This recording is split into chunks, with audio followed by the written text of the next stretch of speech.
to our show, Colorado Mountain Living. In today's episode, we're going to be going over beekeeping in the mountains and how that's a little bit different than beekeeping in North Carolina, where I've been doing it for 6 years. So this year, we moved to Colorado just a couple of months ago, and I'm learning beekeeping in a whole new way. There's a few other variables at elevation that we have to worry about, and getting bees ready for the winter. So the winter's a little bit longer, and there's a little bit less to forage on. So today I'm going to be doing a bee inspection, and first we're going to look at some frames and putting them into the hive and see how the bees are doing. What we're going to be doing is taking these old foundationless frames and putting new foundation in them. You can see that there's remnants of old honeycomb dried out. I'm going to get rid of that. There's even a popsicle stick there because I was encouraging them to build their own comb. So I'm going to clean this out and wire in some new beeswax foundation here. I've got this nice beeswax foundation for the bees to draw out some comb. I'm feeding them heavily right now for building up for the winter time. Right now we're mid-September, and the bees probably have a good month left to really store up some honey, so I want to make sure that they've got what they need for resources to do that. And then we're going to do a quick hive inspection.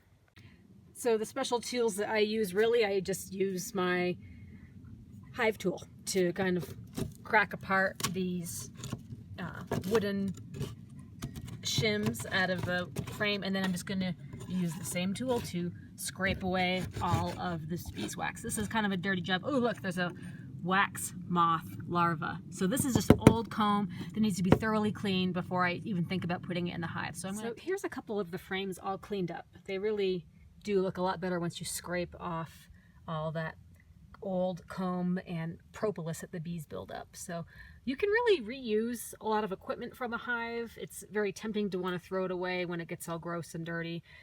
This was under the deck for a year, so I don't recommend storing your equipment like that, but it's not bad enough where I have to throw it out. So I can just quick clean up, and then what I'm going to be doing is putting in this beeswax foundation in the cleaned up frame. So it kind of lies in, if I can get the lies in like that, and then this part of the bottom part has to go into the groove here. So I'm going to push that into the groove, and then there's little holes on each side of the frame, which I'm going to drill out more with a little drill, and then I can put a wire across to add extra stability to the honeycomb so it doesn't flop around in there. Even when I put the wood back in up top, it can kind of pinch it into place, but it's not enough. I've looked at the inside of the hive, even with just this piece of wood holding, you would think that'd be enough to hold the beeswax into place, but sometimes it gets really hot in there and it just kind of flop out, bend over. So adding a little bit of wire across is going to give it more stability. So that's what I'm doing next. So I've got some copper coated wire here. It's probably, gosh, 26 gauge maybe. It's very thin.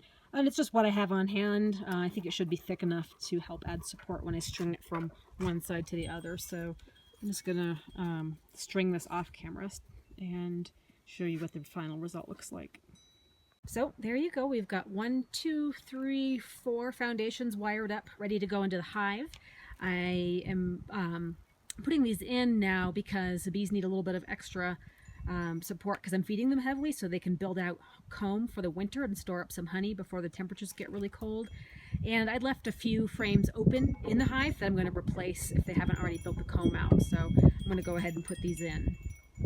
The other thing I've got to do today is put in a screen, a bottom board for my screen bottom board. I actually had lost the insert that goes into the screen bottom. So I went to the recycling center and picked up a political sign. They're made of essentially the same material. It's corrugated plastic. So this I'm going to cut to size. So I just need to take some measurements real quick and cut this poster down. Whoever this guy is, it's going to be in a beehive, and I'm going to use that for my insert because the temperatures are dropping and it's quite windy. So cold winds aren't good for bees. Ventilation's great for bees, but very cold winds are not. So got to take care of that issue today too.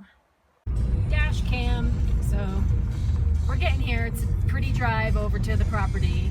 It's exactly only a few miles from where we're staying right now. So we're not actually living at our place yet because we're building it, but the drive's rather nice.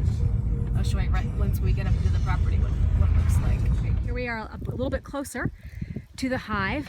We've got some activity going on outside the hive here. Bees are really busy. They know winter's coming. That white pile is some crystallized sugar that I had in the feeder that had gotten crystallized, and I scraped it out and just put it at the front. So they kind of dig through that, looking for some more morsels of energy to bring into the hive. But very active right now, and I'm out of breath because I just walked up this hill down there. At elevation, it still gets me. So this is the electric bee enclosure, and down here is the solar power. It's a 5-mile solar fence, and we've got it, you know, up off the grass and a little grounding stake over there. And it's connected to this cattle fencing, which is pretty rugged, you know, to keep bears out. If they were curious and getting a closer look and a sniff, they just have to touch it one time with their face to kind of get the sense that this is a keep out zone. It's not that it's indestructible by bears. They could totally tear it apart, but hopefully they're sniffing first before they start messing around with it, and they will kind of keep away. So first thing to do is to disconnect the power. And the idea I got for building this fence enclosure was from the Colorado wildlife YouTube video that I saw. So it was a step-by-step instructional on, you know, how many posts to get and how to secure it and how to hang it. And so it was a very informational video that if you're interested in building one, I would look that up. It was Colorado wildlife YouTube building a bear-proof bee enclosure. All right, so I took the top off. Like I said, I've been feeding the bees. This is a feeder with some sugar syrup in it. There's a lot of bees on the other side of the screen there trying to get to all of this sugar syrup. And I haven't figured it out. I've got some bees coming into the feeder. I think that they are crawling through on the top edge. I really haven't figured that out. I thought the screen was open in the corners, but I haven't had any new ones get in the top since I've been double checking. Anyway, so just something I've noticed, and make sure you have your lid on really tight because you don't want to make a bee trap and kill your bees. So I'm going to be taking off this feeder next and putting it down gently over the lid, and then start looking in the hive to see what they've been up to the last week or so since I've been feeding them pretty heavily. Hopefully they've been building out really nice comb and putting up some honey. We want at least 60 pounds for winter. That is one full box or super full of capped honey, and then several more on the bottom as well as the brood. So that's what we're looking for today. Okay, so with the cover off and the feeder off, lots of girls in there looking up at me. I'm trying to get the right angle of the sun here. I do see some comb, some capped honey. I'm going to start pulling out frames to get a closer look, but this is just the initial sort of once-over assessment. There's some empty frames on the end here. If there's a lot of empty ones, I'm going to take them out and put in the new frames that I made up there. So I've got 1, 2, 3, 4, 5, 6, 7, 8, 9, 10 frames up top. And I think I just have 9 on the bottom. So whatever is empty and needs comb, if they're completely empty, I'm going to substitute the other frames that I have. So now I'm going to pull out a few frames and then start looking a little more closely frame to frame what's up. So this is what I'm very stoked to see. This is one of the frames that I put in several weeks ago, just an empty foundation frame. And with the feeding that the bees have been getting the last week or so, they're building it out now. See all this white three-dimensional look? It's a little flat right here, but then we start getting more and more deeper holes. So the bees are busy building out honeycomb. That's exactly what situation I was hoping for. So the bees are building comb, and as soon as they get it built, they're going to be filling it with honey. So I'm going to put this frame down and take a look at some of the other ones, but I can already tell from this view is that they're building out more honeycomb. So I want to see how much honey they have. They could just be building comb now. The frame on the end was empty, so I'm going to be putting in one of the frames that I had wired up from today. And I had put empty frames on the ends for a reason, because they usually really don't touch those unless they have to. But it's more work for them to try to build comb from nothing than to build it with a foundation. So I'm going to go ahead and put that foundation in. So I'm going to keep looking. So I've got a situation in here where I've got two really fat honeycombs that are sort of merged together, and I don't really feel like breaking those apart and then losing their comb, so I'm going to leave those two glued together for now. It's just their storage for the winter. I don't need it. I'm not going to bother with it, but it does look like two frames that kind of grew together, and that could have been bad spacing on my part with the foundation frames. It could have bowed out and they could have run into each other. That's what can happen without wiring them to keep them straighter. So I'm just going to move these as a unit to the edge of the hive where I can kind of look at the rest, because the rest don't seem to be glued together, but those two certainly do. But the good news is it's totally packed with honey and nectar, and looks like uncapped honey from this point because I don't see any cappings, but it is a good sign they're putting up some food for the winter. All right, so here's the situation on the two end bars. So here's one thing that happened. The wax foundation fell down. It fell out of the frame, out of the very end. And so what I'm going to do is take that out and replace it with the foundation one. But the other foundationless frame, the bees have gone ahead and built their own comb. Look at that. It's awesome. I'm not going to mess with it. I'm going to put it right back in. I'm going to take this piece on the bottom off. It's just in the way. So take this out, put these awesome 3 top bar style foundationless honeycombs back in the frame. So they're doing what they're supposed to do. They're taking care of themselves.